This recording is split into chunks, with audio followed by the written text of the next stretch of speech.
Good morning everyone. कल की class हो नहीं पाई थी क्योंकि थोड़ा सा यहाँ पर इस एरिया में जहाँ पर हमारा ये स्टूडियो है लाइट की प्रॉब्लम थी, है ना।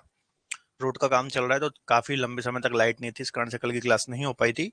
आज वापस से हम क्लास को स्टार्ट करते हैं। भारत के जो फॉरेस्ट रिसोर्सेज हैं, वन संसाधन है, इनको हम स्टडी कर रहे थे। और इसके अंतर्गत हमने देखा था कि प्रशासनिक आधार पर कितने आधार पे या फिर विभाजित किया गया है भारत के वनों को। आरक्षित वन, संरक्षित वन, अवर्गीकृत वन। इसके अलावा हमने देखा था कि ओवरऑल देखे तो कितने प्रकार के वन पाए जाते, तो 6 प्रकार के वन हमने देखे थे। सदाबहार वन देखे थे हमने, एवरग्रीन फॉरेस्ट देखे थे जो हमेशा हरे भरे होते हैं, ठीक है। फिर हमने आर्द्र पर्णपाती वन देखे थे जहां पर 100 से 200 सेंटीमीटर के आसपास वर्षा होती है, इनको हम मानसूनी वन भी बोलते हैं। भारत में सर्वाधिक यही पाए जाते हैं, ठीक है। सागौन वगैरह, चंदन वगैरह इसी के अंतर्गत पाए जाते हैं। तीसरी कैटेगरी में हमने देखा था उष्ण कटिबंधी शुष्क पर्णपाती वन, है ना, जो अपने पूरे पत्ते गिरा देते हैं वृक्ष वसंत ऋतु में, तो उनको हम शुष्क पर्णपाती वन बोलते हैं। लगभग 70 से 100 सेंटीमीटर जिस क्षेत्र में वर्षा होती है वहां पर इस प्रकार के वन पाए जाते हैं। उसके बाद हमने शुष्क और झाड़ियों वाले वन देखे थे, पश्चिमी रेगिस्तान, मरुस्थलीय क्षेत्र या फिर बिल्कुल जो कम वर्षा वाले स्थान है, 70 सेंटीमीटर से कम, वहां पर शुष्क पर्णपाती वन देखने को मिलते हैं। इसके अलावा पर्वतों पर पाए जाने वाले वनों को पर्वतीय वन बोलते हैं। अब पर्वतों में मैंने आपको बताया था कि यहाँ पर क्षेत्र के आधार पर नहीं बल्कि ऊंचाई के आधार पर वन अलग अलग पाए जाते हैं, ठीक है। जैसे जैसे हाइट बढ़ती जाएगी वनस्पतियां भी चेंज होती जाएगी, ठीक है। जैसे कि 1500-2500 तक देखेंगे आप तो सदाबहार वन, इसके अलावा पर्णपाती वन आपको देखने को मिलेंगे। इससे ऊपर आपको कौणधारी वन देखने को मिलेंगे जो आप देखते होंगे, ठीक है। और ये सारे प्रकार के वन देखने को मिलते हैं। इसके अलावा हमने देखा था ज्वारी वन, या फिर इनको हम डेल्टाई वन के नाम से भी जानते हैं, ठीक है। तो ये 6 प्रकार के वन हमने डिस्कस कर लिया था। आप में से जिसने भी प्रीवियस क्लास नहीं देखी है आप देख सकते हैं, ठीक है। कोई डाउट हो तो बताओ, नहीं तो फिर हम आगे क्लास स्टार्ट करते हैं और वन स्थिति रिपोर्ट 2021 को स्टडी करते हैं, ठीक है। देखो, जो वह क्लियर है, ठीक है। देखो, आज हमें पढ़ना है वन स्थिति रिपोर्ट 2021। अब ये है क्या? तो भारतीय वन सर्वेक्षण एक संस्था है, ठीक है। भारतीय वन सर्वेक्षण, या फिर इसको इंग्लिश में बोलते हैं फॉरेस्ट सर्विस ऑफ इंडिया। तो इसके द्वारा ये रिपोर्ट निकाली जाती है। किसके द्वारा? फॉरेस्ट, भारतीय वन सर्वेक्षण, या फिर इंग्लिश में बोलेंगे फॉरेस्ट सर्वे ऑफ इंडिया। प्रत्येक 2 वर्ष में बच्चों, प्रत्येक 2 वर्ष में इस रिपोर्ट को निकाला जाता है। अब ये रिपोर्ट बताती क्या है? ये रिपोर्ट ये बताती है कि इन 2 वर्षों में जो भारत का वन क्षेत्र है, अलग अलग राज्यों में वन क्षेत्र है, इसमें कितना परिवर्तन आया है। कौन से राज्य में ज्यादा वन क्षेत्र हुआ है या फिर विस्तार हुआ है वनों का, या फिर बढ़ा है क्षेत्रफल, किसमें कम हुआ है। तो ओवरऑल वनों से संबंधित आंकड़े इसमें प्रस्तुत किए जाते हैं, ठीक है। हर 2 वर्ष में ये रिपोर्ट आती है, आपको याद रखना है। और कौन सी संस्था देती है? भारतीय वन सर्वेक्षण, ठीक है। तो इसके बारे में हम थोड़ा सा पढ़ लेते हैं। और चूंकि लास्ट रिपोर्ट 2021 में आई थी, अब 2023 की आएगी, ठीक है। अभी आई नहीं है, जब आएगी तो इसको हम अपडेट करेंगे और फिर इसको भी हम पढ़ लेंगे, ठीक है। हम यहाँ नहीं पढ़ेंगे तो आप अपने हिसाब से अपडेट कर लेना, बस आंकड़े चेंज होंगे, बाकी चीजें वही रहती हैं, ठीक है। आंकड़े चेंज हो जाते हैं। चलिए, तो इसको हम पढ़ना स्टार्ट करते हैं। देखिए, भारत वन स्थिति रिपोर्ट को द्विवार्षिक रूप से भारतीय वन सर्वेक्षण द्वारा 1987 से प्रकाशित किया जा रहा है। इसका मतलब क्या है कि ये जो रिपोर्ट है भारतीय वन सर्वेक्षण या फिर फॉरेस्ट सर्वे ऑफ इंडिया के द्वारा प्रत्येक 2 वर्ष में इसको प्रकाशित किया जाता है, ठीक है, से प्रकाशित किया जा रहा है। वर्ष 2021 में भारतीय वन स्थिति रिपोर्ट का यह 17वां प्रकाशन था, मतलब ये 17वीं रिपोर्ट थी, ठीक है। 17वीं नंबर की रिपोर्ट थी। सबसे पहले कब प्रकाशित हुई थी? 1987 में हुई थी। तो यहां से कुछ भी क्वेश्चन बन सकता है कि कितने वर्षों में ये प्रकाशित होती है, कब से ये प्रकाशित हो रही है, फर्स्ट टाइम कब प्रकाशित हुई थी, वर्तमान में 2021 की जो रिपोर्ट है ये कौन से नंबर की रिपोर्ट है। तो कैसा भी एग्जाम में क्वेश्चन यहां से बन सकता है, ठीक है। आगे डिस्कस कर लेते हैं। भारतीय वन स्थिति रिपोर्ट एक द्विवार्षिक रिपोर्ट है जिसको forest survey of India Dehradun के द्वारा तैयार किया जाता है। जो ये फॉरेस्ट सर्वे ऑफ इंडिया, इसका मुख्यालय कहाँ है? तो देहरादून में है। यहाँ पर आप दे सकते हैं, इसके द्वारा इस रिपोर्ट को प्रकाशित किया जाता है, ठीक है। तो यहाँ से कौन कौन से क्वेश्चन बन सकते हैं? ये जितने भी मैंने आपको बताया, द्विवार्षिक रिपोर्ट है, भारतीय वन सर्वेक्षण, देहरादून में हेडक्वार्टर है, 1987 से इसका प्रकाशन हो रहा है। 17वीं रिपोर्ट थी। तो कहीं से भी प्रीलिम्स में क्वेश्चन आपको बन सकता है, ठीक है। प्रीलिम्स में या फिर जो वनडे वाले बच्चे हैं, यहाँ से क्वेश्चन एग्जाम में आते हैं, तो इंपॉर्टेंट है, आपको याद रखना है, ठीक है। आगे डिस्कस कर लेते हैं, ठीक है। गौरव, अमृत, सोनू, राव, रजनंदिनी, ठीक है। पहली बार वनावरण मैपिंग हेतु रिसोर्ट सेट 2 से प्राप्त ऑर्थो रेक्टिफाइड सैटेलाइट के आंकड़ों का प्रयोग किया गया। ठीक है, अब आपके मन में क्वेश्चन आना चाहिए कि सर जो ये वन स्थिति रिपोर्ट प्रकाशित की जाती है, तो हमारा जो भारत है इतना बड़ा है, विशाल है, ठीक है, तो ये आंकड़े वगैरह कैसे जुटाते हैं? तो आंकड़े कहां से जुटाते हैं? जो ऊपर सैटेलाइट होती हैं, ठीक है, उपग्रह होते हैं, जो कि कृत्रिम उपग्रह होते हैं, मानव द्वारा प्रक्षेपित उपग्रह होते हैं। ठीक है, तो रिसोर्ट सेट नाम का एक उपग्रह है। ठीक है, तो इससे ही जो आंकड़े प्राप्त होते हैं उसके आधार पर यह रिपोर्ट तैयार की जाती है, उससे प्राप्त आंकड़ों के आधार पर यह रिपोर्ट तैयार की जाती है। तो ये भी आपको याद रखना, पहली बार मतलब जो ये उपग्रह का नाम है रिसोर्ट सेट 2, इसके द्वारा जो आंकड़े प्राप्त हुए उससे ही ये रिपोर्ट प्रकाशित की जाती है। ठीक है, तो ये भी एक पॉइंट आपको याद रखना इंपॉर्टेंट है। कुछ यहाँ पर फैक्ट लिखे हुए हैं कि वन संबंधी शिक्षा से संबंधित जो संस्थान वगैरह हैं उनका मुख्यालय कहाँ है, जैसा कि 1878 ईस्वी में भारत में वन संबंधी शिक्षा के लिए प्रथम school forest school of Dehradun की स्थापना की गई थी। 1884 में इसका नाम बदल करके इंपीरियल फॉरेस्ट देहरादून कर दिया गया। ठीक है, 1912 में कोयंबटूर में फॉरेस्ट रेंजर कॉलेज की स्थापना की गई और 1914 में देहरादून में वन अनुसंधानशाला की स्थापना। तो ये कुछ जनरल से फैक्ट हैं, आपको याद ही करने पड़ेंगे, तो ये आप याद कर लेना। ठीक है दोस्तों, मैं पिछले 8 वर्षों से ज्योग्राफी पढ़ा रहा हूं और पिछले कई वर्षों के डिफरेंट एग्जाम पेपर्स को एनालाइज करने के बाद मुझे ये समझ में आया है कि सही प्रिपरेशन के लिए आपको इंपॉर्टेंट एमसीक्यूज पीवाईक्यूज की आवश्यकता होती है, क्योंकि अल्टीमेटली हमें फाइनल एग्जाम में एमसीक्यूज ही फेस करने हैं। तो इसी को ध्यान में रखते हुए हमने ज्योग्राफी के टॉप 1000 एमसीक्यूज पीवाईक्यूज का एक सेट तैयार किया है, जो कि किसी भी कॉम्पिटिटिव एग्जाम के लिए काफी महत्वपूर्ण है। तो आज ही क्रेजी जी के ट्रिक की एप्लीकेशन में जाकर के आप इस कोर्स को अवेल कर सकते हैं। साथ ही डिस्क्रिप्शन में लिंक दी हुई है, तो लिंक के थ्रू भी आप कोर्स को अवेल कर सकते हैं। धन्यवाद। आगे डिस्कस कर लेते हैं। अब जो ये रिपोर्ट थी 2021 की, ठीक है, इसकी विशेषताएं क्या थी इनको भी हम एक बार देख लेते हैं। ठीक है, तो इस रिपोर्ट में पहली बार क्या चीजें ऐड की गई? ठीक है, तो इस रिपोर्ट में बच्चों टाइगर रिजर्व, टाइगर कॉरिडोर और गुजरात के गिर जंगलों में वनावरण का आकलन भी किया गया। मतलब फर्स्ट टाइम, क्योंकि क्या होता है देखिए, हर 2 वर्ष में आती है, 2021 में आई थी, फिर 2023 में आएगी, अभी इसी साल आएगी, अभी आई नहीं है, इसके पहले 2019 में आई होगी। ठीक है, तो हर 2 वर्ष में आती है, तो हर वर्ष जब ये रिपोर्ट आती है, ठीक है, या फिर इसकी गणना की जाती है, तो कुछ ना कुछ नई चीजें भी ऐड की जाती हैं।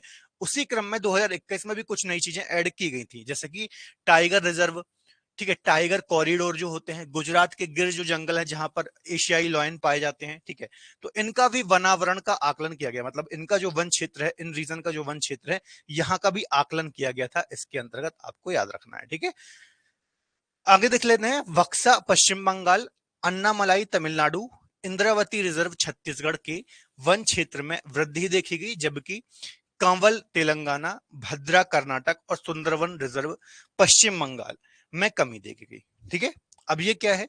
बक्सा नेशनल पार्क, ठीक है, पश्चिम बंगाल में है, अन्नामलाई तमिलनाडु में है, इंद्रावती कहां पर है? छत्तीसगढ़ में। ये हम अगले लेक्चर में पढ़ेंगे। भारत में जो प्रमुख नेशनल पार्क और वन्यजीव अभ्यारण्य है, इनके बारे में हमारा अगला लेक्चर रहेगा। ठीक है, तो ये सभी नेशनल पार्क और वाइल्ड लाइफ सेंचुरी वगैरह हैं।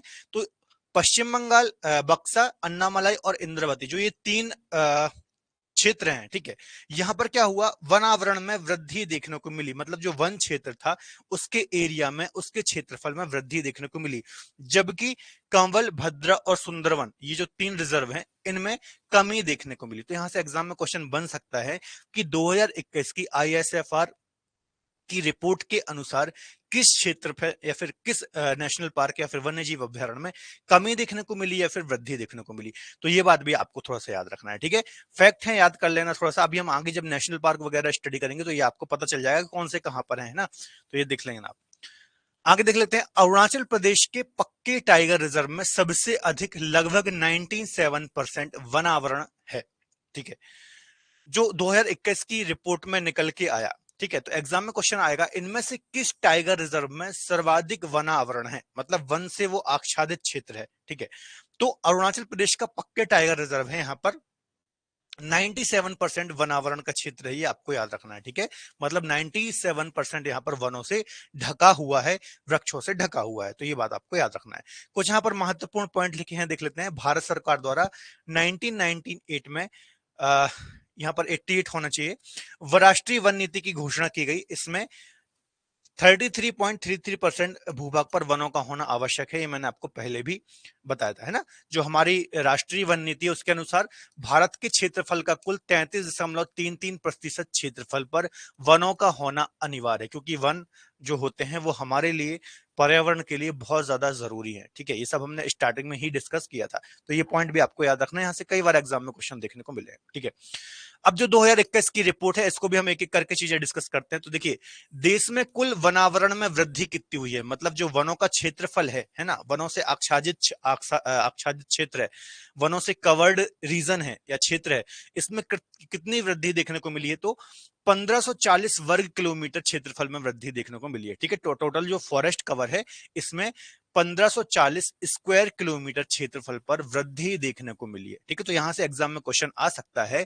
कि 2021 की जो रिपोर्ट आई थी, वन रिपोर्ट, इसमें कितने क्षेत्रफल पर वृद्धि देखने को मिली है, तो 1540 स्क्वायर किलोमीटर। ठीक है, स्क्वायर किलोमीटर में वृद्धि देखने को मिली है। बात समझ में आ गई ना, क्या चीज बोल रहा है ये। वर्तमान में भारत में टोटल वन क्षेत्र कितना है, मतलब भारत का जितना भी क्षेत्रफल है 32,87,263, उसमें से कितने क्षेत्रफल पर वन है, वन क्षेत्र है, तो 7,13,789, 7,13,789 वर्ग किलोमीटर क्षेत्रफल पर वन है। उतना इंपॉर्टेंट डेटा नहीं है, थोड़ा सा राउंड फिगर में याद कर लेना। देश के भौगोलिक क्षेत्र का 21.71%। हाँ, अब ये आंकड़ा तो उतना इंपॉर्टेंट नहीं है, क्योंकि ये बहुत ही रेयर चांस है कि पूछेगा, मैं डिनाई नहीं करूंगा कि नहीं पूछेगा, लेकिन कम चांस है। लेकिन जो ये परसेंटेज है कि भारत का वनावरण का, फॉरेस्ट कवर का वो कितना है, तो 21.71% है, 21.71% है। ठीक है, मतलब भारत के क्षेत्रफल का 21.71% पर वन पाए जाते हैं। ठीक है, जबकि हमारा वो कितना है, 33.33% हमारा टारगेट है। ठीक है, तो अभी भी हम इससे काफी दूर हैं, लेकिन कोई नहीं, सारी राज्य सरकारें इस और कदम बढ़ा रही हैं, अपना कार्य कर रही हैं। ठीक है, तो देख लेंगे कब तक ये टारगेट अचीव होता है। तो याद रखना है 2019 में ये कितना था, तो 21.67 था, है ना। अब लगातार क्या होता है, वृद्धि ही देखने को मिलती है, क्योंकि लगातार लोग कार्य करते हैं, है ना, बहुत सारी चीजें लोगों को जागरूक करते हैं ताकि वो वृक्ष लगाएं, पौधे लगाएं, है ना। तो हमेशा वृद्धि ही देखने को मिलेगी। तो 2000 जो अभी की रिपोर्ट थी 21 की, इसमें 21.71% था, जबकि 19 में कितना था, 21.67% था। ठीक है, तो वृद्धि ही यहाँ पर देखने को मिली। तो ये थोड़ा सा आंकड़ा याद रख लेना कि लगभग आप ऐसा बोल सकते हैं कि 22% के आसपास या 21.5% के आसपास वन क्षेत्र है हमारे भारत में। ठीक है, कितनी वृद्धि देखने को मिली है, तो ये तो था वृक्षों के आवरण में वृद्धि। ठीक है, ये टोटल वनावरण था और ये था वृक्षों का आवरण।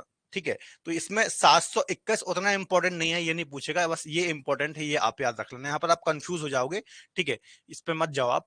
घनत्व के आधार पर वनों को 3 वर्गों पर, 3 श्रेणियों में बांटा गया है। ठीक है, अभी हमने जैसे देखा था बच्चों, प्रशासनिक आधार पर हमने डिवीजन किया था, ओवरऑल कौन कौन से प्रकार के वन पाए जाते हैं वो देखा था। तो घनत्व के आधार पर भी यहाँ पर कई बार डिवीजन किया जाता है, जैसा कि अत्यधिक सघन वन, मध्यम सघन वन, और जो एक प्रकार से बोला जाए तो खुले ओपन वन होते हैं, ओपन फॉरेस्ट होता है। तो इनका कितना प्रतिशत है, ठीक है, उतना इंपॉर्टेंट नहीं है, लेकिन थोड़ा सा दिमाग में रख लो। जो अत्यधिक सघन वन है, वेरी वेरी डेंस फॉरेस्ट है, वो लगभग 70% से अधिक है। मध्यम सघन वन 40 से 70% है, और खुले वन कितने हैं, 10 से 40% है। तो ये भी आपको याद रखना है।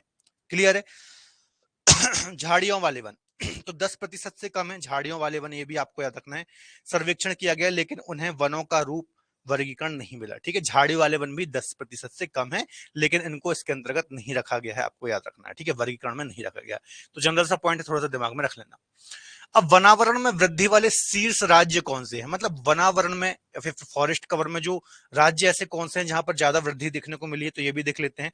तो सबसे पहले है आंध्र प्रदेश। ठीक है, आंध्र प्रदेश में 647 वर्ग किलोमीटर, लगभग 2.22% क्षेत्रफल पर यहां पर वृद्धि देखने को मिली है वनावरण में, है ना। अभी हमने ओवरऑल देखा, ठीक है, ओवरऑल देखा लगभग 21.70% पर फॉरेस्ट कवर है। ठीक है, अब हम देख रहे हैं कि राज्यों के हिसाब से सर्वाधिक वनावरण या फिर फॉरेस्ट कवर में कौन से राज्य में वृद्धि देखने को मिली है। तो आंध्र प्रदेश में सर्वाधिक वृद्धि हुई है 2021 की रिपोर्ट के अनुसार। यहां पर 647 वर्ग किलोमीटर में वृद्धि देखने को मिली है, 2.22% क्षेत्रफल में ओवरऑल वृद्धि हुई है। सेकंड नंबर पर आता है तेलंगाना, यहाँ पर 632 वर्ग किलोमीटर क्षेत्रफल पर वृद्धि हुई है, और यदि देखा जाए परसेंटेज के हिसाब से तो 3.07% क्षेत्रफल पर वृद्धि देखने को मिली है। सॉरी। उड़ीसा की बात करें तो 537 वर्ग किलोमीटर क्षेत्रफल पर वृद्धि देखने को मिली है। यदि आप परसेंटेज में देखेंगे तो 1.04% क्षेत्रफल पर वृद्धि देखने को मिली है। ये आपको याद रखना है। तो ये टॉप 3 स्टेट हैं, ये तो आपको पता होने ही चाहिए। हालांकि आपसे एरिया तो नहीं पूछेगा कितना बड़ा है, लेकिन राज्य जरूर पूछ सकता है कि 2021 की रिपोर्ट के अनुसार इनमें से किस राज्य में सर्वाधिक वृद्धि देखने को मिली है। तो सबसे पहले आता है आंध्र प्रदेश, फिर आता है तेलंगाना और फिर आता है उड़ीसा। तो ये बात बच्चों आपको याद रखना है, ठीक है। कौन कौन से? आंध्र प्रदेश, तेलंगाना और उड़ीसा, इन 3 राज्यों में वृद्धि देखने को मिली है। क्लियर है? चलो, यहां पर आप मैप में भी देख सकते हैं। आगे आता है कर्नाटक और फिर झारखंड, लेकिन इतने याद करने की जरूरत नहीं है, टॉप 3 याद कर लो, चल लो। दोस्तों आप किसी भी कॉम्पिटेटिव एग्जाम की यदि तैयारी कर रहे हैं तो एमसीक्यूज और पीवाईक्यूज का काफी महत्वपूर्ण रोल होता है, क्योंकि फाइनल एग्जाम में आपको एमसीक्यूज के माध्यम से ही आंसर देने होते हैं। और इसी के चलते हमने ज्योग्राफी के टॉप 1000 क्वेश्चन का एक सेट तैयार किया है और इसके डिफरेंट पैकेज तैयार किए हैं। जैसे कि ये 1000 क्वेश्चन यदि आप आंसर के साथ चाहते हैं तो मात्र 29 रुपीज में आप ये पीडीएफ अवेल कर सकते हैं। इसके साथ साथ यदि आपको एक्सप्लेनेशन भी चाहिए है हर एक क्वेश्चन का पीडीएफ के थ्रू, तो मात्र 39 रुपीज में ये आपको पीडीएफ मिल जाती है। यदि एक्सप्लेनेशन, क्वेश्चन आंसर और वीडियो सॉल्यूशन, जो कि हर एक क्वेश्चन का मैंने वहां पर सॉल्यूशन कराया है वीडियो फॉर्म में, यदि ये पैकेज चाहिए तो मात्र 49 रुपीज में। इसी में यदि आप टॉपिक वाइज टेस्ट ऐड कर देंगे तो ये पैकेज आपको 59 रुपीज का पड़ जाता है। और मिक्स क्वेश्चन के साथ प्रैक्टिस सेट यदि आप इसमें ऐड करेंगे तो मात्र 69 रुपीज में ये पैकेज आपको मिल जाता है। तो आप अपनी सहूलियत के हिसाब से कोई भी पैकेज अवेल कर सकते हैं। इसके अलावा हमारी क्रेजी जी के ट्रिक की एप्लीकेशन को डाउनलोड कर सकते हैं, वहां से ये कोर्स अवेल कर सकते हैं और डिस्क्रिप्शन में लिंक दी हुई है तो वहां से भी ये कोर्स अवेल कर सकते हैं। धन्यवाद। अब हम देख लेते हैं कमी वाले राज्य, है ना। अभी हमने देखा कि बढ़ोतरी किसमें हुई है, अब हम देख लेते हैं कमी। ठीक है, रिड्यूस किसमें हुआ है? Forest cover. तो सबसे पहले है अरुणाचल प्रदेश, यहां पर 257 वर्ग किलोमीटर क्षेत्रफल में कमी हुई है वनावरण में। मणिपुर सेकंड नंबर पर आता है, यहाँ पर 249 वर्ग किलोमीटर में कमी हुई है। नागालैंड तीसरे नंबर पर आता है, यहाँ पर 235 वर्ग किलोमीटर में कमी हुई है। ठीक है, अब देखो ये बच्चों यहाँ पर आपको एक चीज कॉमन दिखेगी, ये सारे नॉर्थ ईस्ट के ही राज्य हैं, मतलब यहाँ के ही राज्य हैं। इसका रीजन पता है क्या है? इसका रीजन ये है कि ये जो क्षेत्र है नॉर्थ ईस्ट वाला रीजन है, पहले ही क्या ज्यादातर इसका हिस्सा क्या है, मतलब 80% 90% के आसपास ये वनों से ही आच्छादित है ना।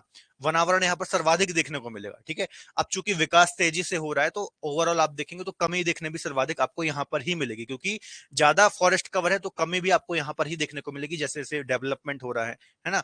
और बाकी आप स्टेट देखेंगे तो उतना फॉरेस्ट कवर यहाँ पर नहीं मिलेगा। ठीक है, ज्यादातर फॉरेस्ट कवर यहाँ पर आपको देखने को मिलेगा, तो इसलिए आपको यहाँ पर कमी भी देखने को मिलेगी। बाकी ये भी आप देख सकते हैं, उतना इंपॉर्टेंट नहीं है। सबसे अधिक वनावरण वाले शीर्ष राज्य कौन से हैं? ठीक है, कि सर्वाधिक वनावरण वर्तमान में कहां पर है क्षेत्रफल के आधार पर, तो सबसे पहले आता है मध्य प्रदेश। आपको मैंने स्टार्टिंग में ही बताया था कि मध्य प्रदेश ऐसा राज्य है जहां पर सर्वाधिक क्षेत्रफल पर फॉरेस्ट कवर है या फिर वनावरण है। तो मध्य प्रदेश पहले नंबर पर आता है। दूसरे पर आता है अरुणाचल प्रदेश, तीसरे पर आता है छत्तीसगढ़ और चौथे पर आता है उड़ीसा और पांचवें नंबर पर आता है महाराष्ट्र। ये एरिया के अकॉर्डिंग है बच्चों, है ना, एरिया कि किस राज्य का कितना एरिया है और उस एरिया का कितना क्षेत्रफल पर सर्वाधिक वन है, मतलब सर्वाधिक क्षेत्रफल पर। हाँ, शुभानंद बोल रहे हैं एमपी। हाँ ठीक है, तो एमपी में सर्वाधिक वन पाए जाते हैं, आपको याद रखना। सेकंड और सबसे कम कहां पाए जाते हैं? तो हरियाणा, है ना। हरियाणा में सबसे कम फॉरेस्ट कवर है, ये चीज भी आपको याद रखना है। ठीक है, क्लियर है? ठीक है, प्रतिशत के आधार पर यदि आप बात करेंगे, परसेंटेज के बाद, अभी तो हमने बात की एरिया के आधार पर। ठीक है, एरिया के आधार पर कि कुल क्षेत्रफल में किस राज्य में ज्यादा फॉरेस्ट कवर है। अब हम बात कर रहे हैं परसेंटेज के आधार पर। तो परसेंटेज के आधार पर मिजोरम प्रथम नंबर पर आता है, अरुणाचल प्रदेश सेकंड नंबर पर आता है, मेघालय थर्ड नंबर पर आता है, मणिपुर फोर्थ पे आता है। तो आपको स्टार्टिंग के 2-3 राज्य याद रखना है, मिजोरम, अरुणाचल प्रदेश, मेघालय। ठीक है, यहां पर आप देखेंगे तो परसेंटेज के आधार पर सर्वाधिक फॉरेस्ट कवर पाया जाता है। क्लियर है? चलिए, मैंग्रोव वन देख लेते हैं। मैंग्रोव वन मैंने आपको बताया था कहां पर पाया जाता है। डेल्टाई क्षेत्र जो होता है, दलदली क्षेत्र जो होता है, जहां पर मीठा पानी और खारा पानी आपस में मिलता है, उन वहां पर जो वन पाए जाते हैं, वहां पर उनको हम मैंग्रोव वन कुछ इस प्रकार के पाए जाते हैं। देखिए यहाँ पर आप देख पा रहे हो ना, इस प्रकार की इनकी जड़ें होती है, लंबी लंबी, पानी के ऊपर निकली रहती है इस प्रकार की जड़ी, इस प्रकार की जड़ें होती हैं। और फिर यहाँ पर ऐसा वृक्ष होगा, ये इस प्रकार की कुछ जड़ें होती है और ये पानी के ऊपर निकली हुई होती है ना, और काफी सख्त होते हैं इनकी जड़ें और इनका ये तना वगैरह। यही रीजन है कि कोस्टल रीजन को ये तूफानों से, है ना, ज्वार वगैरह इन सारी चीजों से प्रोटेक्ट करती है। ठीक है, आप अपने फोन में खोल के देख लेना, इमेज बढ़िया से मिल जाएंगे आपको इमेज। ठीक है, मैंग्रोव वन की स्थिति देख लें तो देश में कुल क्षेत्रफल कितना है इनका, वनाच्छादन कितना है, तो 4992 वर्ग किलोमीटर क्षेत्रफल पर मैंग्रोव वन पाए जाते हैं। ठीक है, याद रखना है। 2019 की तुलना में मैंग्रोव में 17 वर्ग किलोमीटर की वृद्धि देखने को मिली है। मतलब 2021 की रिपोर्ट में 2019 से यदि आप कंपेयर करेंगे तो करीब 17 वर्ग किलोमीटर क्षेत्रफल पर वृद्धि देखने को मिली है। ठीक है। सर्वाधिक मैंग्रोव वन क्षेत्रफल वाला राज्य कौन सा है?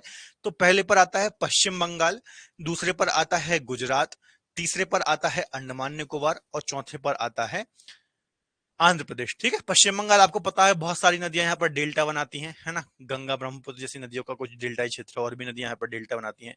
दूसरा है गुजरात और बाकी ये सारे राज्य हैं। ठीक है, याद रखना है। तो क्लियर है, ये सारा हमने 2021 के जो मेन पॉइंट थे, जो रिपोर्ट थी, तो यहां से कुछ क्वेश्चन ज्यादा क्वेश्चन तो नहीं बनेंगे, लेकिन मोटा मोटा आपको पता होना चाहिए कि कौन से राज्य में ज्यादा क्षेत्रफल बढ़ा है, किस राज्य में सर्वाधिक वन पाए जाते हैं, टोटल फॉरेस्ट कवर कितना है, ऐसे कुछ बेसिक बेसिक पॉइंट आपको दिमाग में रखना है, रटना कुछ भी नहीं है, थोड़ा सा आपको एक पता होना चाहिए। ठीक है, ताकि आप एग्जाम में चारों में से एक सिलेक्ट कर पाओ ऑप्शन को। ठीक है, अब चूंकि हम फॉरेस्ट वाला टॉपिक पढ़ रहे हैं तो कुछ प्रमुख वृक्ष भी देख लेते हैं और उनके क्या उपयोग होते हैं ये भी देख लेते हैं। जैसा कि देखिए, चीड़ का वृक्ष है ना, चीड़ का वृक्ष ये किस लिए आता है काम? तारपीन का तेल बनाने के लिए चीड़ का वृक्ष काम आता है। ठीक है, एक होता है भोजपत्र का वृक्ष, ये किस लिए काम आता है? कागज बनाने के लिए काम आता है। यहाँ से कई बार एग्जाम में क्वेश्चन आए हुए हैं ना, इसलिए मैं पढ़ा रहा हूँ कि चीड़ के वृक्ष का प्रयोग क्यों होता है, खैर का प्रयोग क्यों होता है, और भी बहुत सारे वृक्ष होते हैं, तेंदू एक वृक्ष होता है, उसका क्या यूज होता है। ठीक है, खैर का देखिए, खैर वृक्ष आगे कत्था बनाने में इसका यूज होता है, जो पान में कत्था डलता है ना वो। इसके अलावा सेलम और गुलेर का वृक्ष होता है, इससे माचिस की तीली बनाई जाती है। ठीक है, बबूल की छाल से चमड़े की रंगाई की जाती है। ठीक है, लेदर को डाई किया जाता है। तेंदू पत्ता होता है, इससे बीड़ी बनाई जाती है। बीड़ी आपने सुना होगा ना, गांव वगैरह में चलती थी, है ना, गांव की आज भी महिलाएं बीड़ी बनाने का कार्य करती हैं, तो उसमें तेंदू पत्ता यूज होता है उसको रैप करने के लिए। इसके अलावा साखू और महुआ आपको पता होगा पत्तल और दोने बनाने के लिए यूज होता है। तार खजूर से ताड़ी बनाई जाती है। ठीक है, तो ये कुछ प्रमुख वृक्ष और उनके यूज थे, आपको याद रखना है, कई बार यहां से एग्जाम में क्वेश्चन आए हैं। ठीक है, चीड़ का इंग्लिश पाइन, हाँ ये बता दिया सुभानंद जी ने, पाइन। देखिए, कभी कोई इंग्लिश में दिक्कत हो ना, तो आपस में हेल्प कर दिया करो, है ना, किसी को कोई हिंदी मीडियम वाले को इंग्लिश में दिक्कत है, इंग्लिश वाले को हिंदी में दिक्कत है, तो आप आपस में कर लिया करो हेल्प। ठीक है, चलो आगे देख लेते हैं। कुछ प्रमुख वानिकी शोध संस्थान भी हम देख लेते हैं। ठीक है, कहां पर है देखिए, जैसे कि फॉरेस्ट रिसर्च इंस्टीट्यूट, ये कहां पर है? देहरादून में है। ठीक है, उत्तराखंड राज्य के अंतर्गत forest research institute, institute of would science and technology, Bengaluru Karnataka में। जनरल से फैक्ट है, बस आप देख लीजिए। रैन फॉरेस्ट रिसर्च इंस्टीट्यूट ये कहां पर है? जोरहाट राजस्थान में है। ठीक है, हिमालय फॉरेस्ट रिसर्च इंस्टीट्यूट ये कहां पर है? शिमला हिमाचल प्रदेश में। तो ये जनरल से फैक्ट है, आप देख लीजिए, और भी वहां पर होंगे। ठीक है, ये आपको नोट्स मिल जाएंगे तो उसमें आप यहाँ पर पढ़ सकते हो। तो बच्चों, ये हमारा फॉरेस्ट वाला टॉपिक भी खत्म होता है, वन संसाधन फॉरेस्ट कवर वाला टॉपिक भी हमारा यहाँ पर होता है खत्म। ठीक है, नेक्स्ट टॉपिक हमारा किससे रिलेटेड रहेगा? नेक्स्ट टॉपिक हमारा रहेगा नेशनल पार्क और जो वाइल्ड लाइफ सेंचुरी है, इससे रिलेटेड हमारा टॉपिक रहने वाला है। ठीक है, उस दिन जो हम टेस्ट डिस्कस कर रहे थे, कुछ और क्वेश्चन हम डिस्कस कर लेते हैं, चूंकि टाइम बचा हुआ है। ठीक है, कहां तक हमने क्वेश्चन कर लिए थे? तो ये दूसरा टेस्ट है, एक मिनट रुकना, है ना।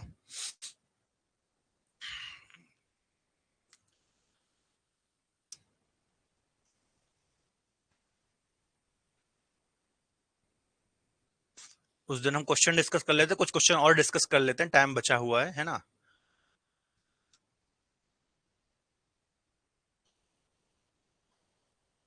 ठीक है, यहां तक हमने देख लिया था ना। चलो यहां से क्वेश्चन के आंसर देना आप। ठीक है,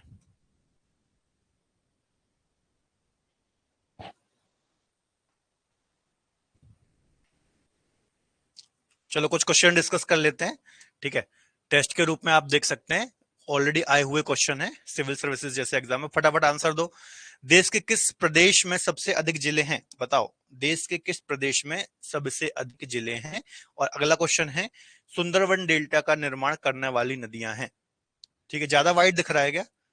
पूरा वाइट है?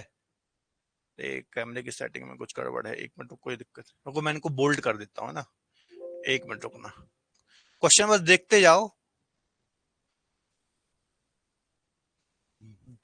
अब दिख रहा है?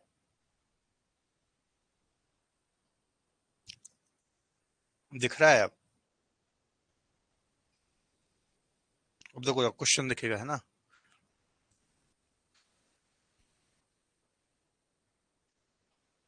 दिख रहा है क्वेश्चन? चलो क्वेश्चन तो दिख रहा है ना, काम चलाते जाओ, काम चलना चाहिए। देश के किस प्रदेश में सबसे अधिक जिले हैं? कितने जिले हैं ये भी बता दो, है ना? ठीक है ना? जिले कितने ये भी बता दो। और अगला क्वेश्चन है, सुंदरवन डेल्टा निर्माण करती हैं? एमपीपीसीएस प्रीलिम्स का क्वेश्चन है, यूपीपीसीएस प्रीलिम्स 2006 का क्वेश्चन है। बी, उत्तर प्रदेश। ठीक है, कितने जिले हैं ये भी तो बता दो, उत्तर प्रदेश सबको पता है, वो भी बता दो। और सबसे बड़ा राज्य कौन सा है? सबसे बड़ा राज्य कौन सा है एरिया के according? According to area, biggest state. 30 का डी। ठीक है, सभी के आंसर रहना चाहिए। 72 नहीं है, कॉपी मत करा करो रे एक दूसरे को, कितनी बार बोला है, एक 72 बोला, दूसरा भी 72 बोल रहा है। 75 डिस्ट्रिक्ट है ना यूपी में, 75 जिले हैं, 75 डिस्ट्रिक्ट हैं, सर्वाधिक जिलों वाला राज्य है ना? और राजस्थान, वेरी गुड, सोनू जी बोल रहे हैं, योगेश जी बोल रहे हैं ना, सर्वाधिक मतलब एरिया के अकॉर्डिंग सबसे बड़ा राज्य कौन सा है? राजस्थान, है ना? राजस्थान। और जिलों के अकॉर्डिंग आप बात करेंगे, जनसंख्या के अकॉर्डिंग बात करेंगे तो उत्तर प्रदेश सबसे बड़ा राज्य है, आपको याद रखना, ठीक है? 75 डिस्ट्रिक्ट है। इसके अलावा सर्वाधिक राज्यों से भी इसकी बॉर्डर लगती है, 8+1+1, ये भी मैंने आपको डिस्कस कराया था, 8 राज्य, एक यूनियन टेरिटरी और एक देश से इसकी सीमा लगती है। सुंदरवन डेल्टा की बात करेंगे तो गंगा ब्रह्मपुत्र डेल्टा सुंदरवन डेल्टा बनाती हैं। बांग्लादेश, इंडिया में भी कुछ इसका हिस्सा आता है, सबसे बड़ा डेल्टा है दुनिया का, है ना? डेल्टा क्या होता है ऑलरेडी हमने डिस्कस कर रखा है। चलो बताओ, समझ में आ रहा होगा क्वेश्चन, तो एडजस्ट कर लो थोड़ा सा। निम्न में से किस स्थान पर अलकनंदा और भागीरथी नदियों का संगम होता है? बताओ, इसको भी बोल्ड कर देता हूं मैं। अगर आप इस वीडियो का पीडीएफ लेना चाहते हैं, डिटेल पीडीएफ लेना चाहते हैं, तो आप कहाँ से ले सकते हैं? 2 मिनट में मैं आपको थोड़ा सा एक्सप्लेन कर देता हूँ। देखिए फ्रेंड्स, हमारा करंट अफेयर का एक स्पेशल पैकेज है, ओएसएस करंट अफेयर। इसी ओएसएस करंट अफेयर के पैकेज में जो भी आपको टॉपिक वाइज करंट अफेयर की पीडीएफ्स आने वाली है, ये सारी पीडीएफ मिल जाती है। देखिए, करंट अफेयर को लेकर बच्चे बहुत परेशान होते हैं, लगातार मेरी बात भी होती रहती है। तो करंट अफेयर के लिए एक कंप्लीट सॉल्यूशन पैकेज हमने आपके लिए डिजाइन किया, जो कि है ओएसएस पैकेज। इस ओएसएस पैकेज को मैं जल्दी से आपको थोड़ा एक्सप्लेन कर देता हूँ। इस ईयरली करंट अफेयर पैकेज में आपको हर मंथ करंट अफेयर का डिटेल ई बुक मिलता है, जिसमें छोटे छोटे करंट अफेयर जो होते हैं सभी को अच्छे से एक्सप्लेन किया जाता है। इसके अलावा हर मंथ जो आपको मंथली करंट अफेयर का वीडियो मिलता है, उसका डिटेल पीडीएफ मिल जाता है इसके अंदर। इसके अलावा करंट अफेयर की आप इस पैकेज के अंदर प्रैक्टिस कर सकते हैं, टाइम टू टाइम टेस्ट दे सकते हैं। जितनी भी मैराथन्स चैनल के ऊपर डलती है, यूट्यूब चैनल के ऊपर, उन सभी मैराथन्स का पीडीएफ आपको इस पैकेज में मिल जाता है। Topic wise current affair series जो होती है हमारी, उसका पीडीएफ आपको यहाँ पर मिल जाता है। करंट अफेयर की शंखनाद बुक का अपडेटेड पीडीएफ आपको यहाँ पर पैकेज में अवेलेबल हो जाता है। लेटेस्ट जो भी एग्जाम होती है, उनके अंदर जो भी करंट अफेयर्स पूछे जा रहे हैं, क्या पैटर्न फॉलो हो रहा है, उन क्वेश्चंस का कलेक्शन भी आपको इस पैकेज के अंदर प्रोवाइड किया जाता है। तो कंप्लीट सॉल्यूशन हमने आपके लिए बनाया करंट अफेयर का। बार बार बच्चे परेशान होते हैं, तो आप एक पैकेज ले लीजिए और करंट अफेयर की टेंशन बिल्कुल खत्म कर लीजिए, ठीक है? जितने भी करंट अफेयर के वीडियोस आते हैं यूट्यूब के ऊपर, सभी का पीडीएफ आपको इसी पैकेज के अंदर प्रोवाइड कर दिया जाता है। तो बार बार आपको अलग से सर्च करने की जरूरत नहीं होती है कि कोई नया वीडियो आया है तो मैं उसको अपने कलेक्शन में ऐड कर लूँ। अगर आपने इस पैकेज को एनरोल कर रखा है तो आपको ऑटोमेटिकली पीडीएफ अपडेट हो जाता है। फ्रेंड्स, सबसे अच्छी बात, इंग्लिश एंड हिंदी दोनों लैंग्वेज में ये पैकेज अवेलेबल है आपके लिए। तो इसको एनरोल कर सकते हैं आप, 0 रुपये में एनरोल कर सकते हैं। 99 रुपीज़ का पैकेज है। 99 रुपीज़ आप जब पे करते हैं तो जो अमाउंट है 99 रुपीज़ का, वो आपके आईडी पर क्रेडिट हो जाता है। उसको आप अदर पैकेज के साथ में यूज़ कर सकते हैं। जैसे मान लो आपको 100 आर जीएस लेना है, तो 100 आर जीएस में आप फ्लेट 99 रुपीज़ जो है वो माइनस कर सकते हैं। तो इस तरीके से ये पैकेज आपको 0 रुपये में मिल जाता है। अगर आप ये पैकेज एनरोल करना चाहते हैं तो डिस्क्रिप्शन बॉक्स और कमेंट बॉक्स में लिंक दे रखा है, वहां पर क्लिक कर आप इसको एनरोल कर सकते हैं। इसके अलावा crazy GK trick application and root application download कर लीजिए, वहां पर आपको ऑप्शन मिल जाएगा। तो चलिए फ्रेंड्स, अगले क्वेश्चन की तरफ चलते हैं। चलो बताओ, निम्न में से किस स्थान पर अलकनंदा और भागीरथी का संगम होता है? ठीक है, देखिए एमपीपीएससी प्रीलिम्स 2013 और 2015 दो बार क्वेश्चन आया है ये, है ना? और झारखंड पीसीएस प्रीलिम्स 2003 में ये क्वेश्चन आया है। ब्रह्मपुत्र नदी तिब्बत में किस नाम से जानी जाती है? सिंपल से क्वेश्चन है, लेकिन बड़े बड़े एग्जामों में क्वेश्चन आते हैं ना, आपने अच्छे से पढ़ रखा है इसलिए आपको सिंपल लग रहे हैं, कोई सिंपल क्वेश्चन भी नहीं है ये, ठीक है। हमने बार बार रिवीजन किया है। बी देवप्रयाग, कौन कौन सी, अलकनंदा और भागीरथी, सही बताओ, गलत नहीं बताना, ठीक है। बी आंसर आ रहा है, बी आ रहा है देवप्रयाग, है ना। मैंने आपको बताया था अलकनंदा इधर से आती है, ठीक है, यहां से भागीरथी आती है, दोनों कहां मिलती हैं, देवप्रयाग में, देवप्रयाग में आकर के ये मिलती हैं, और यहां से इसका नाम क्या हो जाता है, गंगा हो जाता है, ठीक है। ये कौन सी है, भागीरथी है, और ये कौन सी है, अलकनंदा है। और एक और प्रमुख नदी मिलती है इसमें, मंदाकिनी, कहां पर मिलती है, रुद्रप्रयाग में, है ना, रुद्रप्रयाग में आकर के मिलती है। और भी 5 प्रयाग मैंने आपको टोटल बताए थे, ठीक है, तो वो सारी चीजें आपको पता ही होगा। फॉन्ट बड़ा होगा फिर क्वेश्चन बाहर चला जाएगा, अभी एडजस्ट कर लो, कुछ 4 5 10 क्वेश्चन ही हम डिस्कस करेंगे, ज्यादा क्वेश्चन डिस्कस नहीं करेंगे क्योंकि टाइम बचा है, इसलिए थोड़ा सा एडजस्ट कर लो, कोई दिक्कत नहीं है। फॉन्ट बड़ा करूंगा तो ये क्वेश्चन बाहर चले जाएंगे, है ना, थोड़ा सा मैंने बोल्ड कर दिया है इसको, ठीक है। इसका क्वेश्चन का आंसर दो, सिंपल सा बी आंसर आ रहा है, ठीक है। सांगपो, मैंने आपको बताया था ब्रह्मपुत्र नदी जब तिब्बत से निकलती है तो इसको क्या बोलते हैं, यारलुंग सांगपो के नाम से इसको जाना जाता है, क्या नाम से, यारलुंग सांगपो के नाम से जाना जाता है। जब यह अरुणाचल प्रदेश में आती है तो इसको हम दिहांग बोलते हैं, असम राज्य में और पूरे भारत में इसको हम ब्रह्मपुत्र के नाम से जानते हैं, और जब बांग्लादेश में ये जाती है तो इसको जमुना के नाम से जाना जाता है, चेमा युंगडोंग ग्लेशियर से इसका ओरिजिन होता है। चलो अगला क्वेश्चन आंसर बताओ, अगला क्वेश्चन आंसर बताओ। नर्मदा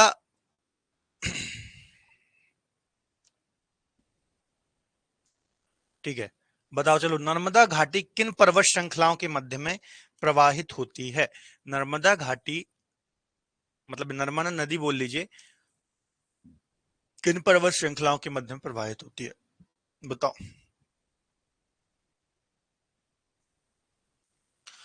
सतपुड़ा, विंध्याचल, है ना। और ताप्ती, ताप्ती भी बता दो जरा, ताप्ती कहाँ बहती है, किन दो पर्वत श्रृंखलाओं के मध्य में बहती है, कहां से निकलती है ये भी बता दो, कहां से ओरिजिन होता है इसका, ओरिजिन कहां से होता है, Vindhyachal, Satpura, very good, Satpura. Particular जगह बताओ कहां से निकलती है। मैंने क्या बताया था, जब भी कोई क्वेश्चन बच्चों सॉल्व करो ना, जैसे कि मान लो यहाँ पर आप सॉल्व कर रहे हो, नर्मदा घाटी किन पर्वत श्रृंखलाओं के मध्य में बहती है, फिर नर्मदा नदी किन, है ना, तो इस पे आपने आंसर दे दिया, कहाँ बहती है, सतपुड़ा और विंध्याचल के मध्य में, इसी आंसर हो गया। अब इसी आंसर तो ठीक है, सही हो गया। जब भी आप घर पर टेस्ट दो या फिर सॉल्व करो तो आपको यहाँ पर पूरी नर्मदा नदी का और उस पूरा तंत्र का जो है आसपास का, उसका आपको रिवीजन करना है, क्या क्या, कि नर्मदा नदी कहाँ से निकलती है, तो अमरकंटक से निकलती है ना, अमरकंटक से निकल गई। अब अमरकंटक का रिवीजन कर लो, अमरकंटक कहां पर है, मेकाल में है, मेकाल पर्वत किसका हिस्सा है, मेकाल सतपुड़ा का हिस्सा है, सतपुड़ा का पूर्वी विस्तार है, ठीक है। मेकाल से और कौन कौन सी नदी निकलती है, एक और प्रमुख नदी की यदि आप बात करेंगे तो सोन नदी निकलती है, उत्तर पूर्व की ओर बहती है, कहां मिलती है, तो गंगा में मिलती है, बिहार दीनापुर के पास जाकर के। मेकाल रेंज से ही एक और हमने पढ़ी थी महानदी, सिहावा पहाड़ी से निकलती है, छत्तीसगढ़ और उड़ीसा राज्य में बहती है, ठीक है। इसके आगे हमने क्या डिस्कस कर लिया कि सीधे बहती है, पश्चिम की ओर बहने वाली सबसे बड़ी नदी है, कहाँ गिरती है, खंबात की खाड़ी में जाकर के गिरती है, कहाँ बहती है, तो भ्रंश घाटी रिफ्ट वैली में बहती है, कहाँ बहती है, तो विंध्याचल और सतपुड़ा के बीच में बहती है, ठीक है। सबसे बड़ी सहायक नदी कौन सी है, तवा सहायक नदी है। ऐसे पढ़ा करो, है ना, तो आपका देखो कितना सारा रिवीजन हो गया, प्रायद्वीपीय पठार का आपका कितना बड़ा एक रिवीजन हो गया। तो भले ही इसमें आप 5 मिनट दे दो, लेकिन आपका ऐसे रिवीजन करके पढ़ोगे ना तो चीजें बहुत अच्छे से याद रहेंगी, है ना। अजंता और सतपुड़ा के बीच में, वेरी गुड, है ना, ताप्ती नदी अजंता और सतपुड़ा के बीच में बहती है, तो ऐसे थोड़ा सा पढ़ा करो, मैंने आपको पहले भी बताया था, ठीक है। चलो निम्नलिखित में से कौन सी नदी भ्रंश घाटी से होकर के प्रवाहित होती है, इसका एक और ऑप्शन कहां गया, निम्न में से कौन सी नदी भ्रंश घाटी में होकर के प्रवाहित होती है, एक ऑप्शन इसका नीचे चला गया है, कोई दिक्कत नहीं है।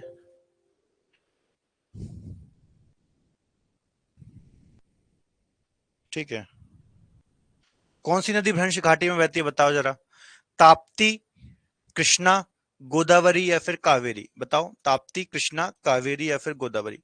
भ्रंश घाटी रिफ्ट वैली, कौन सी नदी, रिफ्ट वैली, है ना, रिफ्ट वैली से प्रवाहित होती है। चंबल, दामोदर, क्या बोल रहे हो, फॉर्मीफर, ठीक है, अभी इसका आंसर दो। ठीक है, दामोदर, नर्मदा, ताप्ती, चंबल, चंबल कौन सी नदी है भैया, शुभानंद जी क्या बोलना चाह रहे हो? चंबल, चंबल रिफ्ट वैली में बहती है। ताप्ती, ठीक है, इसका आंसर तो क्या हो जाएगा? देखिए आए हुए क्वेश्चन है सारे, ताप्ती नदी इसका आंसर हो जाएगा रिफ्ट वैली में। मैंने आपको बताया था 3 नदियां हैं, अमरुद जी ने बिल्कुल सही बताया, एक तो ताप्ती हो गई, एक तो नर्मदा हो गई। ये दोनों कहां बहती है? पश्चिम की ओर बहने वाली नदियां हैं। सबसे बड़ी नर्मदा है, फिर ताप्ती है, और पूर्व की ओर बहने वाली एक दामोदर नदी है, जो छोटा नागपुर प्लेट्यू रीजन में प्रवाहित होती है। तो ये 3 नदियां प्रमुखता आपको याद रखना, जो भ्रंश घाटी रिफ्ट वैली में प्रवाहित होती है। चंबल नदी बच्चों, चंबल नदी शोभानंद जी बोल रहे हैं, ये रिफ्ट वैली में नहीं बहती, ये अवनाली का अवर्दन के लिए जानी जाती है ना, अवनाली का अवर्दन। जो ये मध्य प्रदेश राज्य है ना, इसके बारे में भी समझ लो, काफी महत्वपूर्ण है। चंबल के बारे में हम डिस्कस कर रहे हैं ना, चंबल एक नदी का नाम भी है और चंबल एक रीजन का नाम भी है। मध्य प्रदेश का जो ये वाला रीजन है ना, इसको हम चंबल के नाम से जानते हैं ना। चंबल के डाकू आपने सुना होगा, भिंड मुरैना का जो ये रीजन है, चंबल रीजन ही कहलाता है। ठीक है, चंबल के डाकू भी आपने सुने होंगे। तो यहाँ पे जब नर्मदा नदी, सॉरी, चंबल नदी पहुंचती है, मध्य प्रदेश से निकलती है, यमुना की सहायक नदी है, तो यहां पर ये गली अपर्दन करती है ना। गली अपर्दन, गली अपर्दन मतलब बड़ी बड़ी गलियों का निर्माण करती है, ऐसे आप इसको समझ सकते हैं। अवनाली का अपर्दन भी इसको हम बोलते हैं, है ना। गली इरोजन भी हम इसको बोलते हैं। बीहड़ों का निर्माण करना भी बोलते हैं। बीहड़ों का मतलब इतने बड़े बड़े बीहड़ बनाती है, मतलब ये कमरा जितना है ना, इतने बड़े बड़े बड़ी बड़ी नालियां बना देती हैं कि आप उसमें छुप सकते हैं, आश्रय ले सकते हैं। यही रीजन है कि प्राचीन टाइम में जो चंबल के डाकू, अब तो नहीं होते डाकू, तो वो यहाँ पर ही सहारा लेते थे, जो कि चंबल के द्वारा निर्माण किए गए हैं। तो अपर्दन का एक प्रकार है गली अपर्दन, जो कि चंबल नदी के द्वारा बनाया जाता है। ठीक है, याद रखना। नहीं नहीं, चंबल अलग है। चंबल देखिए चंबल अलग है, मालवा रीजन अलग है। मालवा रीजन मध्य प्रदेश का ये वाला जो रीजन है, ये वाला, इसको हम मालवा रीजन बोलते हैं। हमने पढ़ा था ना, काली मिट्टी का क्षेत्र है। और चंबल आपको यहाँ उत्तर में मिलेगा, चंबल। ठीक है, ये मध्य मध्य भारत का एक प्लेट्यू है। मध्य भारत का पठार, मध्य भारत का पठार इसको हम बोलते हैं। जो बच्चे मध्य प्रदेश से हैं उनको पता होगा कि जब वो मध्य प्रदेश का फिजिकल डिवीजन पढ़ते हैं, तो एक तो उसमें मालवा का पठार पढ़ते हैं, एक मध्य भारत का पठार भी पढ़ते हैं। तो मध्य भारत के पठार में चंबल रीजन भी इसमें आ जाता है। ठीक है, ये वाला भिंड मुरैना जो यहाँ पर जिले हैं, भिंड हो गया, मुरैना हो गया, श्योपुर हो गया, ये सारे रीजन इसमें आ जाते हैं। ठीक है, तो अलग अलग रीजन है ना मध्य प्रदेश की ज्योग्राफी के अंतर्गत। ये सारी चीजें आपको डिटेल में पढ़ना है, इंडियन ज्योग्राफी में ये नहीं पढ़ना है। बस आपको पता होना चाहिए कि चंबल रीजन है। क्लियर है? आगे डिस्कस कर लेते हैं, चलो। अगला क्वेश्चन क्या है भैया? निम्नलिखित नदियों में से किसको दक्षिण भारत की गंगा कहा जाता है? दक्षिण भारत की गंगा, यूपी पीसीएस में आया है ये क्वेश्चन, है ना। दक्षिण भारत की गंगा, नर्मदा, गोदावरी, कृष्णा, कावेरी। दक्षिण भारत की गंगा, ध्यान से को आंसर देना। और लेह अवस्थित है।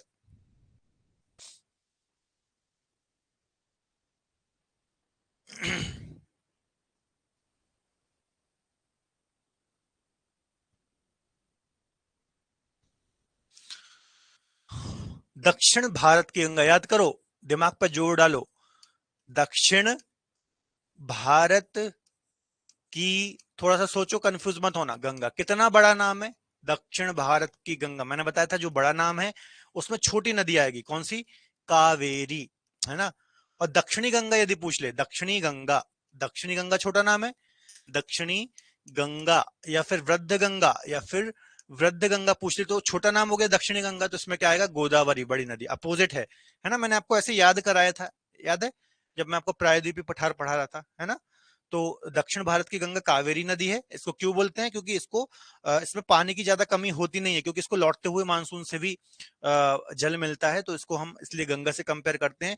और गोदावरी को गंगा से कंपेयर करने का रीजन है कि इसकी लंबाई सबसे ज्यादा है प्रायद्वीपीय भारत में, तो उसको इससे कंपेयर करते हैं। ठीक है, तो ये भी आपको याद रखना है। लेह अवस्थित है भैया, कहाँ अवस्थित है बताओ? छत्तीसगढ़ का लेह। लेह लेह झेलम के किनारे थोड़ी ना है अमरुद जी। लेह तो हमने पढ़ा है ना किसके किनारे है? सिंधु नदी के किनारे है। अब आपको बताना है किस किनारे पर है, दाएं किनारे पर, बाएं किनारे पर। शोभानंद जी का सही आंसर है सिंधु के दाएं, मतलब सिंधु ऐसे बह रही है, ऐसे बहती है सिंधु, ये, है ना। तो सिंधु का दाया कौन सा हो गया? ये वाला सिंधु का दाया हो गया। तो लेह आपको यहाँ पर देखने को मिलेगा। ठीक है, दाएं तट पर लेह आपको देखने को मिलता है। कहां पर सिंधु नदी किन पर्वत श्रृंखलाओं के बीच में बहती है?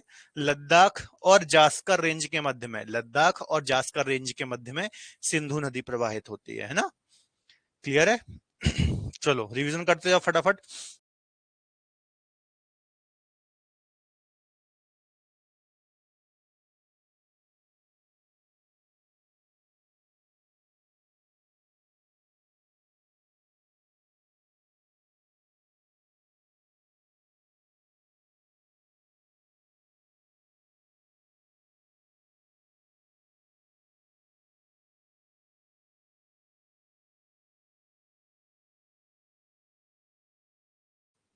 लेगून झील, इनमें से कौन सी लेगून झील नहीं है बताओ? लेगून नहीं है।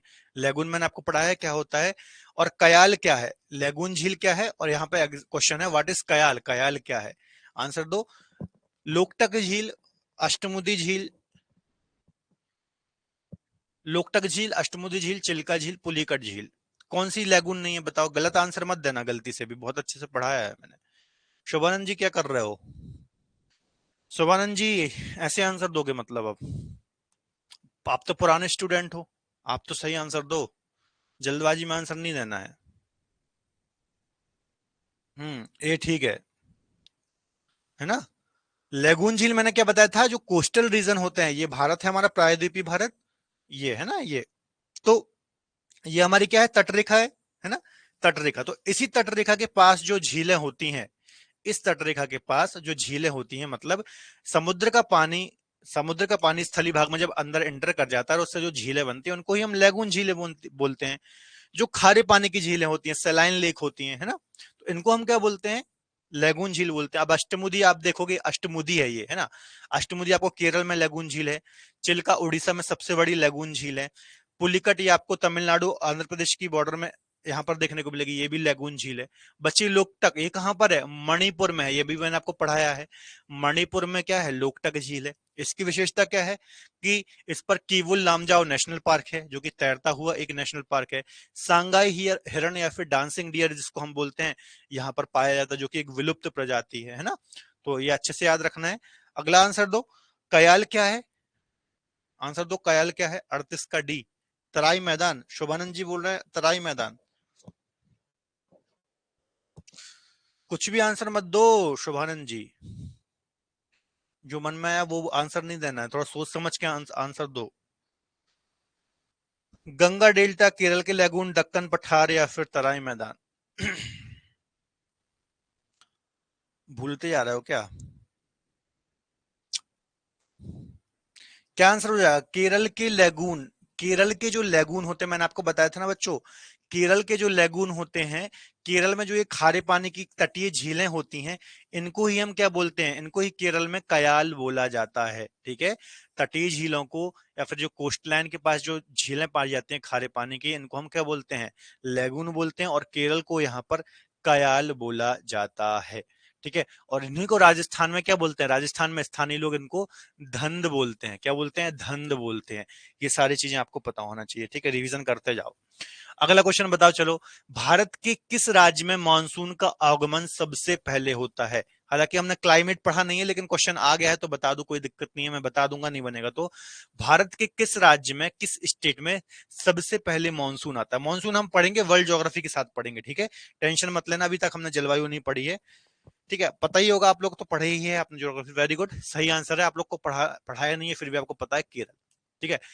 जो दक्षिण पश्चिम मानसून आता है, साउथ वेस्ट मानसून, जो भारत में जिससे वर्षा होती है ना, देखिए ये हमारा भारत है, मानसून वाला लेक्चर हम पढ़ेंगे, टेंशन नहीं है ना। तो यहाँ से इस प्रकार से मानसूनी हवाएं आती हैं, इस प्रकार से, ठीक है, इस प्रकार से हवाएं आती हैं, तो हम इनको दक्षिण पश्चिम मानसून क्यों बोलते हैं? इस प्रकार से यदि मैं दिशा बनाऊं, ईस्ट, वेस्ट, साउथ और नॉर्थ, है ना, तो यदि मैं इस प्रकार से हवाएं चलाऊं, तो इसकी पूंछ को देखना है, ये पूंछ को पकड़ना है, तो ये कहां पर है? साउथ वेस्ट की ओर है, इस प्रकार से पूंछ की डायरेक्शन देखना है, तो इसलिए इसको हम क्या बोलते हैं? साउथ वेस्ट मानसून, ठीक है। और सबसे पहले यदि राज्यों की बात करेंगे, तो 1 जून को कहां पर? केरल में वर्षा होती है। लेकिन एक बात और याद रखना, ठीक है, यदि यहां पर ऐसा क्वेश्चन आता कि इनमें से कहां पर भारत में सबसे पहले मानसून का आगमन होता है, यदि राज्य यहां पर नहीं पूछता, यदि यहां पर राज्य नहीं पूछता, और यदि मान लो यहां पर एक और ऑप्शन होता अंडमान निकोबार, यदि यहां पर एक और ऑप्शन होता अंडमान निकोबार, तो उस कंडीशन में आंसर क्या होता? अंडमान निकोबार, क्योंकि याद रखना, अंडमान निकोबार पहली बात तो एक राज्य नहीं है, ये क्या है? यूनियन टेरिटरी है, यूटी है। और सबसे पहले 25 मई को सबसे पहले कहा मानसून आता है? अंडमान निकोबार में आता है। ये मानसून में आपको पढ़ाऊंगा, याद रखना। यदि राज्य पूछे, पर्टिकुलर राज्य हो, तो आपको केरल लगाना है 1 जून, और यदि राज्य ना पूछे, है ना, तो अंडमान निकोबार में सबसे पहले आता है। ओवरऑल पूरे भारत की बात करेंगे तो 25 मई को ही यहाँ पर आ जाता है, ठीक है। दक्षिण पश्चिम मानसून से ही सर्वाधिक वर्षा भारत में देखने को मिलती है। इसकी 2 शाखाएं होती हैं, एक अरब सागर की शाखा और एक बंगाल की खाड़ी की शाखा, ये 2 शाखाओं से वर्षा होती है। सर्वाधिक वर्षा की बात करेंगे तो बंगाल की खाड़ी की शाखा से वर्षा होती है। क्लियर है? भारत में सर्वाधिक वर्षा मुख्यतः प्राप्त होती है, बताओ। दक्षिण पश्चिम मानसून, उत्तर पूर्व मानसून, संवहनी वर्षा, पश्चिमी विक्षोभ। तो अभी हमने बात कर ही ली दक्षिण पश्चिम मानसून। यदि शाखा पूछ ले कि दक्षिण पश्चिम मानसून की किस शाखा से सर्वाधिक वर्षा होती है, अरब सागर की शाखा, है ना। दो शाखाएं होती हैं, जो हवा यहां से आती है इसको हम बोलते हैं अरब सागर की शाखा, जो हवा यहां से आती है इनको हम बोलते हैं बंगाल की खाड़ी की शाखा। तो अरब सागर की शाखा और बंगाल की खाड़ी की शाखा में बंगाल की खाड़ी से की शाखा से सर्वाधिक वर्षा होती है भारत में। ये बात भी आपको याद रखना है। अभी याद रख लो, किसी का कोई एग्जाम हो तो याद काम आएगा, बाकी तो हम बाद में इसको डिस्कस करेंगे ही, ठीक है। भारत में सबसे कम वर्षा वाला स्थान बताओ। बीकानेर, जैसलमेर, चेरापूंजी, लेह। बीकानेर, जैसलमेर, रेगोर मिट्टी किसका नाम है? रेगोर किसका नाम है? बीपीएससी में आया है, देखो। सारे बच्चों ये सिविल सर्विसेज के क्वेश्चन है ना, प्रीलिम्स के क्वेश्चन है, ज्यादातर प्रीलिम्स और कुछ मेंस के भी क्वेश्चन है, ठीक है। तो हमने ज्योग्राफी, इंडियन ज्योग्राफी इतने अच्छे से पढ़ी है ना, कि ये क्वेश्चन आपको इजी लगेंगे और कहीं भी आपको कंफ्यूजन नहीं होना है, ठीक है। बताओ जल्दी से, भारत में सबसे कम वर्षा। काली मिट्टी, डी, ले है। ठीक है, ठीक है, इसका आंसर हो जाएगा बच्चों डी, ठीक है। भारत में जो सबसे कम वर्षा होती है कहां पर होती है? लेह में होती है, ठीक है। कभी भी आप राजस्थान में चले जाना कम वर्षा में, जैसलमेर, बीकानेर, ये भी कम वर्षा वाले स्थान है जो कि मरुस्थलीय क्षेत्र में पड़ते हैं, लेकिन सबसे कम जो वर्षा होती है 9.25 सेंटीमीटर ईयरली वर्षा या फिर वार्षिक वर्षा होती है लेह लद्दाख में, है ना। क्योंकि ये भी एक मरुस्थल है। भारत में बच्चों याद रखना, दो मरुस्थल हैं भारत में। कभी भी पूछे ना कितने मरुस्थल हैं, तो एक मरुस्थल नहीं है। आप सोचेंगे सिर्फ थार मरुस्थल है ना। सिर्फ थार मरुस्थल नहीं है भारत में, ठीक है। ये यहाँ पर थार मरुस्थल नहीं है, यहाँ पर भी आपको एक मरुस्थल देखने को मिलेगा, लेह लद्दाख, जो कि ठंडा मरुस्थल है। कैसा मरुस्थल है? मरुस्थल दो प्रकार के होते हैं, मैं बता चुका हूं, एक ठंडा मरुस्थल और एक गर्म मरुस्थल, है ना। ओवरऑल अपन ऊपर ऊपर देखें, डीप में जाएंगे तो और भी होते हैं, तटीय मरुस्थल होते हैं, है ना। तटीय मरुस्थल होते हैं, ध्रुवीय मरुस्थल होते हैं। वो मैंने लेक्चर बना रखा है हमारी क्रेजी जीके टेक में, ज्योग्राफी वाइज हाउसर में, देख लेना किसी को डिटेल में पढ़ना है तो, ठीक है। लेकिन अभी मैं आपको समझाने के लिए बता रहा हूँ कि भारत में दो प्रकार के मरुस्थल हैं, एक तो गर्म मरुस्थल थार मरुस्थल राजस्थान में, और एक ठंडा मरुस्थल है लेह लद्दाख में, है ना। ये भी मरुस्थल है। क्यों मरुस्थल है? अब आपके मन में क्वेश्चन आएगा क्यों मरुस्थल है सर? मरुस्थल का मतलब सिर्फ वो नहीं होता कि आप रेत और ऊंट और कैक्टस वगैरह देख के मरुस्थल बोलते हैं, ऐसा नहीं होता। मरुस्थल का मतलब होता है जहां पर भी 25 सेंटीमीटर से कम वर्षा होती है, वार्षिक वर्षा कम होती है, वहां पर मरुस्थलों का विकास होता है। क्लियर है? तो चूंकि ये लेह लद्दाख ये हिमालय के वृष्टि छाया क्षेत्र रेन शैडो रीजन में पड़ता है, इस कारण से इसको हम क्या बोलते हैं? इस कारण से हम इसको मरुस्थल की संज्ञा देते हैं, क्योंकि यहाँ कम वर्षा होती है। सर्वाधिक कम वर्षा यहाँ पर ही होती है, फिर बाकी सेकंड नंबर पर ये जैसलमेर, बीकानेर वगैरह आ जाते हैं, ठीक है। रेगोर मिट्टी किसका नाम है? तो अभी हमने कुछ दिन पहले ही पढ़ा है, काली मिट्टी का नाम है, ठीक है। इतने क्वेश्चन बहुत हैं, ये हमारा होगा। ऐसे हम कुछ कुछ करके 100 क्वेश्चन पूरे डिस्कस कर लेंगे, ठीक है। बताओ, क्लियर है? कोई डाउट हो तो बताओ। लगातार बच्चों रिवीजन करते रहो, इंडियन ज्योग्राफी हम खत्म कर लेंगे बहुत जल्दी, फिर हम वर्ल्ड ज्योग्राफी, फिर कुछ दिन का गैप भी होगा, उसके बाद हम वर्ल्ड ज्योग्राफी स्टार्ट करेंगे, ठीक है। तो फटाफट जब जब तक खत्म हो रहा है, फटाफट उसका रिवीजन करते रहो। कोई डाउट हो तो लगातार लाइव सेशन में आकर के पूछते रहो, है ना। कोई भी डाउट नहीं रखता है, ज्यादा से ज्यादा टेस्ट लगाओ, क्योंकि इंडियन ज्योग्राफी खत्म हो जाएगी तो उसको आपको कंप्लीट ही करना है। ऐसा नहीं कि छोड़ दिया आपने, वर्डन बढ़ाना नहीं है, वर्डन को खत्म करते चलना है। ठीक है। जनजाति अभी पढ़ा दूंगा मैं आपको, लेकिन पढ़ लेना जनजातियां, आप खुद से भी पढ़ सकते हो। कोई ऐसा बहुत ज्यादा वो कोई ऐसा टिपिकल टॉपिक नहीं है कि कंसेप्ट ऐसे उसमें नहीं है कि ना पढ़ाऊं तो ना चले। वो जनजाति वाला टॉपिक ऐसा है, देखिए जनजाति हो गया, परिवहन हो गया, ये कुछ ऐसे टॉपिक होते हैं कि आप खुद से भी पढ़ सकते हो, है ना। जो कॉन्सेप्ट वाले टॉपिक होते हैं वो पढ़ाना थोड़ा जरूरी होता है। बाकी जो फैक्चुअल टॉपिक है वो आप खुद से भी पढ़ सकते हो। बाकी पढ़ाने का बोलोगे तो मैं पढ़ा दूंगा, मुझे कोई इशू नहीं है, ठीक है। जनजातियां वगैरह, क्योंकि अभी हमारा वर्ल्ड ज्योग्राफी का एक बहुत बड़ा पार्ट बचा हुआ है। हाँ, इंडिया की जनसंख्या, अभी न्यूज में आपने देखा होगा कि इंडिया की जनसंख्या चाइना की जनसंख्या को क्रॉस कर गई है। पर देखिए अभी तक ये क्या है, यूएन की रिपोर्ट के अनुसार है, और बहुत सारी एजेंसियों ने ऐसा बुक किया है, लेकिन अभी हमारी भारत में कोई ऐसी सेंसस नहीं हुई है जिसमें हम ऐसा मतलब माने, और ऐसा भी हुआ नहीं है। इस साल की मिड तक ऐसा अनुमान लगाया जा रहा है कि हो जाएगा।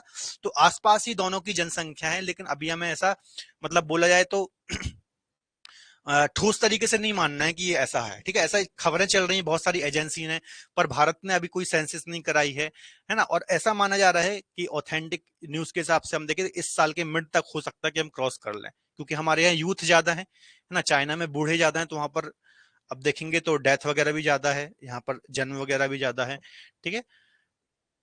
चलो ठीक है, तो क्लास को एंड करते हैं। कोई डाउट हो तो कल की क्लास में पूछना, बाकी हम कल एक नया टॉपिक ये नेशनल पार्क वगैरह पढ़ लेंगे। तब तक अपना ख्याल रखें और पढ़ते रहें। Bye bye, take care.